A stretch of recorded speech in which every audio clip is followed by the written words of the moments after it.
అమ్మ కడుపులో ఉండగా 4వ నెలలో వేలి ముద్రలు ప్రారంభమవుతాయి. ప్రారంభమైన వేలి ముద్రలో 6వ నెల వచ్చిన తరువాత బాగా ముద్రలన్నీ గట్టిగా ఆ వేళ్ల చివర ఏర్పడతాయి. ఒక వేలి ముద్ర ఇలా పెడితే ఆ వేలి ముద్ర ఎవరిదో తెలిసిపోతుంది.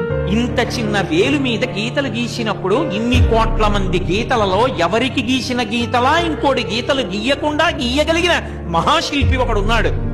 వాడు లేకపోతే ఈ గీతలు ఎక్కడి నుంచి వచ్చాయి? వాడు ఉన్నాడనడానికి నువ్వు ఎక్కడికో వెళ్ళక్కర్లేదు. నీ వేళ్లు చాలు, వేలి మీద గీతలు చాలు.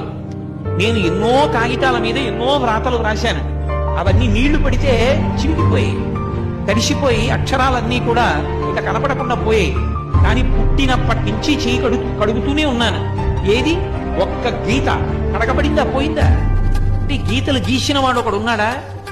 వేళ్ల మీద ఇన్ని కోట్ల మంది వేలి ముద్రలు ఒకడికి ఉన్నట్టు రెండవ వాడికి లేకుండా సృష్టించిన వాడు ఒకడు ఉన్నాడా?